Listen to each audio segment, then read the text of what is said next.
साहेबांना विनंती करतो, आपण या प्रसंगी आम्हा सर्वांना संबोधित करायचं आहे.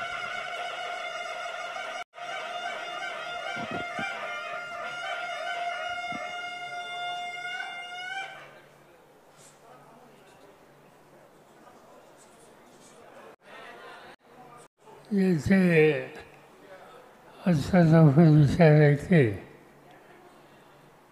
ज्यांना देशाच्या दुःखामध्ये मोठ्या मोठ्याने विजय केले ते डॉक्टर अमोल कोल्हे, शिवप्रकाश भोसले या ठिकाणी उपस्थित असलेले राहुल कलासे, सुलक्षणा श्रीवान, शहराचे अध्यक्ष तुषार कामते, सरचिटणीस जयंत शिंदे, कार्याध्यक्ष देवेंद्र तायडे, विद्यार्थ्यांचं नेतृत्व करणारे सहकारी सुनील गव्हाणे, प्रदेश कार्याध्यक्ष युवकांचे रविकांत बर्फे, महिला अध्यक्ष ज्योती निंबाळकर, युवक अध्यक्ष विद्यार्थी आयुष्य, अन्य सगळ्या ज्या शाखा आहेत त्यांचे पदाधिकारी आणि उपस्थित सहकारी बंधू बऱ्याच दिवसातून आज तुम्हाला लोकांच्या समोर सुसंवाद करण्याची संधी मला मिळाली. पिंपरी चिंचवड एक आगळी वेगळी नगरी आहे. एक काळ असा होता की अनेक खेडी शिवारामध्ये शेती आणि त्या शेतीशी इमान राखणारा शेतकरी हे सगळं चित्र त्या ठिकाणी होतं. 1960 साली महाराष्ट्र राज्याची निर्मिती झाली आणि यशवंतराव चव्हाणांच्या सारखं नेतृत्व आलं. या नेतृत्वाने या पिंपरी चिंचवडचा चेहरा बदलता कसा येईल या दृष्टिकोनातून पावले जाते. नव्या पिढीला फारसं माहीत असेल पण जुनी ही जाणकार आहे की हा चेहरा बदलण्याच्यासाठी अण्णासाहेब मगर यांच्यासारखं व्यक्तिमत्व आलं. इथल्या नेतृत्वाची जबाबदारी घेतली आणि हळूहळू ही नगरी बदलायला लागली. चव्हाण साहेबांची इच्छा होती एकेकाळी मुंबई ही देशाची औद्योगिक राजधानी होती. जे काही असेल ते कारखाने मुंबईमध्ये होते. मुंबई हे कष्टकऱ्यांचं शहर होतं. ही स्थिती बदलली हा निकाल त्यावेळेच्या मुख्यमंत्र्यांनी केला आणि मुंबई ही आर्थिक क्षेत्राची नगरी व्हावी आणि औद्योगिकरण हे पुण्याच्या बाजूला जावं असा विचार त्यांनी कृती झाला. यादी टाटा, कमलनाथ बजाज, वसंतराव वैद्य असे अनेकांची नावं घेता येत की त्यांना चव्हाण साहेबांनी प्रोत्साहित केलं आणि कारखानदारी या ठिकाणी उभी करायचा कार्यक्रम हातामध्ये घेतला. मला आठवतं आहे की तेलकवचा एक कारखाना झाला ते इथलं चित्र बदलायला लागलं आणि हळूहळू ही औद्योगिक नगरी महाराष्ट्रात एक अत्यंत महत्त्वाची नगरी आहे. इथे कष्ट करण्याच्यासाठी, उत्पादन तयार करण्याच्यासाठी महाराष्ट्राच्या कानाकोपऱ्यातून लोक आले. हे शहर असं आहे की इथं प्रत्येक जिल्हा आहे. तुम्हाला कोल्हापूर दिसेल, तुम्हाला सातारची संघटना दिसेल, तुम्हाला खानदेशाची संघटना दिसेल, तुम्हाला मराठवाड्याची संघटना दिसेल, तुम्हाला विदर्भातल्या सहकाऱ्यांची संघटना दिसेल. महाराष्ट्राच्या कानाकोपऱ्यात नवी पिढी या ठिकाणी कष्ट करण्याच्यासाठी आली आणि त्यांच्या घामातून हे शहर बदललं. हजारो हातांना काम त्या ठिकाणी झालं. आमच्या सगळ्यांच्या काळामध्ये आम्ही थोडं धोरणाचा बदल करून काही पावलं टाकायला सुरुवात केली. निवड सगळं लक्ष उद्योगाचं पिंपरी चिंचवड होतं. तिन्ही ठेवून चालणार नाही. इथं प्रोत्साहन दिलं, पण यावरच माझ्याकडे राज्याची जबाबदारी होती. त्याला एक महत्त्वाचा निकाल मी घेतला आणि तो निकाल म्हणजे एकेकाळी मुंबई ही उद्योगनगरी, नंतरच्या काळामध्ये पिंपरी चिंचवड ही उद्योगनगरी. आता हे उद्योगाचं क्षेत्र विकसित स्वरूपात झालं पाहिजे आणि त्यासाठी अनेक ठिकाणे निवडली. आज एकेकाळी चाकण एक लहानसं गाव होतं.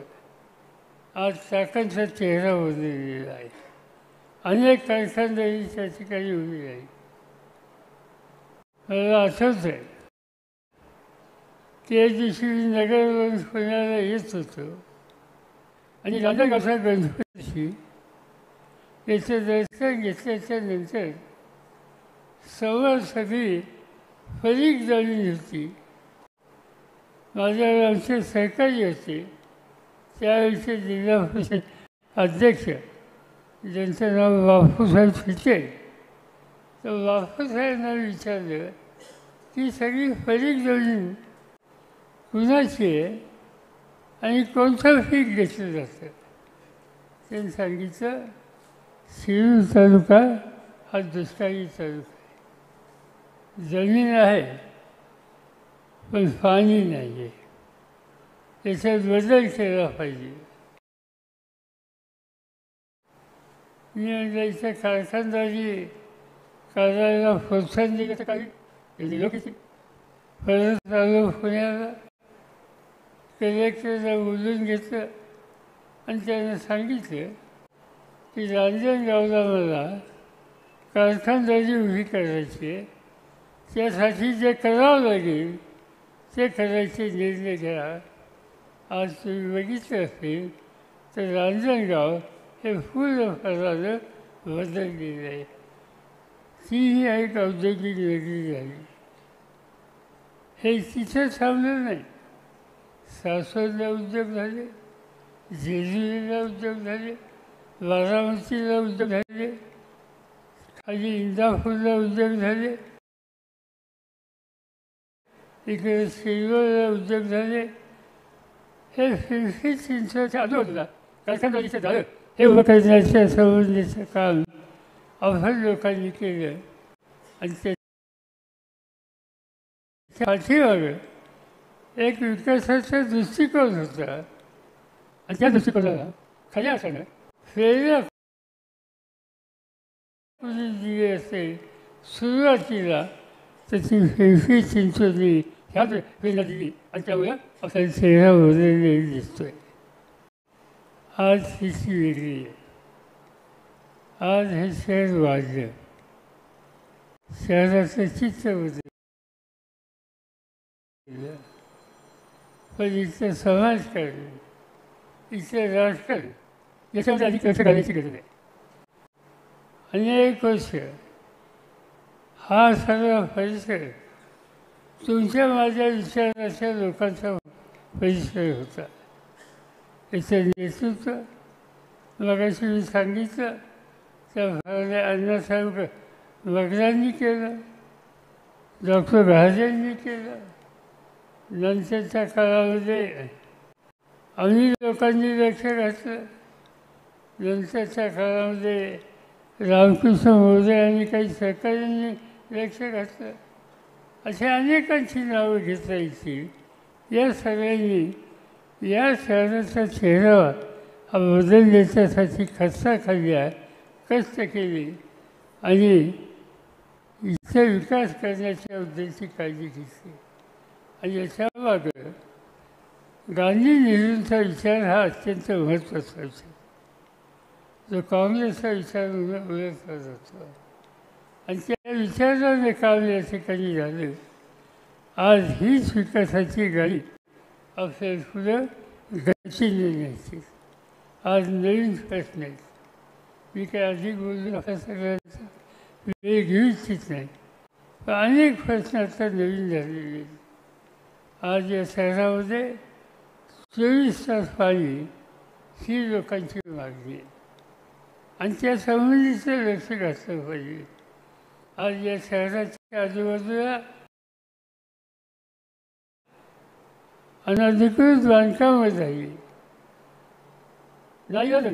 निवाऱ्याची सोय नाही, पर्यायी व्यवस्था नाही आणि म्हणून गुंठेवारी झाली. त्या गुंठेवारीची छोटी उंची घरं ही बांधून आपल्या आयुष्यात निवारा हा निर्माण करण्याचं काही लोकांनी या ठिकाणी केलं. आज ही बांधकामे कायम करण्याच्या बद्दलची भूमिका घेण्याचा पर्याय झाला नाही. नवीन होऊन देऊ नका, पण जे आहे ती वस्तू टिकली पाहिजे. तो निवारा उद्ध्वस्त घेऊन चालणार नाही. एक अत्यंत महत्त्वाचा प्रश्न आहे आणि तो रेड प्रश्न आहे. रेड प्रश्नाच्यासाठी सुद्धा मला आठवतं आहे आम्ही लोकांनी सुद्धा त्याच्यामध्ये लक्ष घातलं, काही प्रश्न सोडवले, त्याचं क्षेत्र कमी जास्त केलं. पण अजूनही तो प्रश्न काही प्रमाणात शिल्लक आहे, त्याच्याबद्दल लक्ष घालायची गरज आहे. आणि आणखी एक अत्यंत महत्त्वाचा प्रश्न ज्याचा उल्लेख डॉक्टर कोहलींनी आत्ता केला, नदी सुधार योजना. मी अनेकदा जातो इथून इथून, कधी हेलिकॉप्टरने जातो, कधी रस्त्याने जातो आणि नदी बघितल्याच्या नंतर पांढरा फेस त्याचं जातो आहे हे चित्र बघायला मिळते. याचा अर्थ संबंध पाणी हे शुद्ध राहिले नाही आणि त्याचा परिणाम आजूबाजूच्या नागरिकांच्या आरोग्यावरसुद्धा होऊ शकतो आणि अतिशय चिंताजनक स्थिती. असे अनेक प्रश्न आज या ठिकाणी आहेत आणि हे प्रश्न सोडवायचे असतील तर एका विचारानं काम करणारं संघटन याची अत्यंत आज आवश्यकता आहे. आणि हे संघटन फक्त राष्ट्रवादी काँग्रेस पक्ष देऊ शकतो आणि त्यासाठीच आपल्याला याच्या कार्यकर्त्यांना हे लक्ष दिलं. उद्या महानगरपालिकेची निवडणूक आली, निवडणुका येतात जातात, पण त्या निवडणुकीचा फलक दोन गोष्टीत आपण लक्ष द्यायला लागेल. एक नवीन नेतृत्वाची फळी ही तयार करणं आणि त्या नव्या नेतृत्वाच्या फळीमधून विकासाच्या संबंधीचं कामकाज हे उभं करणं याच्यात लक्ष आज या ठिकाणी घालावं लागेल. नगरपालिका, महानगरपालिका अनेक वर्ष काँग्रेसच्या विचारामध्ये गांधी, नेहरू, यशवंतराव चव्हाण यांच्या विचारामध्ये होती. मध्यंतरी गडबड झाली आणि भाजपची सत्ता या ठिकाणी आली. मी काही त्याच्या द्यासाठी खोलून बोलू इच्छित नाही, पण आज हे चित्र आपल्याला बदलायचं. आणि हे बदलायचे त्याचे कारण विकासाच्या कामाला गती देते. या लढीचा लौकिक कायम ठेवायचा आहे. नागरिकांचे राष्ट्र प्रश्न सोडवायचे आणि नव्या पिढीला एक प्रकारचे प्रेरणा मिळेल अशा प्रकारची कामगिरी आज या भागामध्ये आपल्याला करायची आहे. आणि ते करायचं असेल तर संघटन मजबूत असलं पाहिजे. सर बरेच झाले, काही लोक गेले, नवीन काही लोक येत आहेत. गेले त्याची चिंता करू नका. अनेक लोक बोलतात. माझ्या आयुष्यामध्ये अनेकदा अशा गोष्टी या मला पाहायला लागल्या. मला आठवतं आहे की 1978 साली मी राज्याचा मुख्यमंत्री होतो. 80 साली आमचं सरकार बरखास्त झालं आणि बरखास्त झाल्याच्या नंतर निवडणुका झाल्या. या निवडणुकीमध्ये राष्ट्रवादी काँग्रेसचे 70 आमदार निवडून आले आणि 70 आमदार निवडून आल्याच्या नंतर 1-2 महिन्यांनी मी काही कामाच्यासाठी इंग्लंडला गेलो. 10 दिवस तिथं होतो. त्या 10 दिवसात तिथं तिरस्कार झाला. त्या 70च्या पैकी 6 सोडून बाकी सगळ्यांनी पक्ष सोडला. मला असं आश्चर्य वाटलं. लोकांनी एवढा फाशीवर दिला, कार्यकर्त्यांनी कष्ट केले आणि निवडून आलेले आमदार पक्ष सोडून गेले. मी काही चिंताग्रस्त झालो नाही. पुन्हा लक्ष घातलं, लोकांशी संपर्क वाढवला. 5 वर्षाची निवडणूक आली. जे सोडून गेले त्याच्या 90% लोकांचा पराभव झाला. आणि पुन्हा एकदा एकाच लोक या ठिकाणी निवडून आले महाराष्ट्राच्या विधानसभेमध्ये. आणि राष्ट्रवादी पक्ष हा एक महत्त्वाचा पक्ष झाला. लोकांचे प्रश्न सोडवायला उपयुक्त झाला. माझी तुम्हाला विनंती आहे की कोण आला कोण गेला याची काहीच चिंता करू नका. लोक छान आहेत. हा या देशाची लोकशाही ही जी टिकली आहे ती आमच्यासारख्या नेत्यांच्यावर नाही. ही लोकशाही टिकली सामान्य माणसाच्या सामुदायिक शहाणपणा त्याच्या एकीतून आज ही टिकली आहे.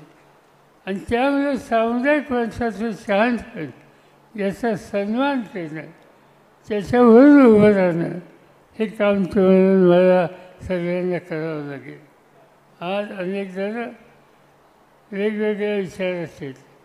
आत्ताच कोणते भाषण करताना सांगितलं की तुम्ही सगळ्यांना बरोबर घ्या.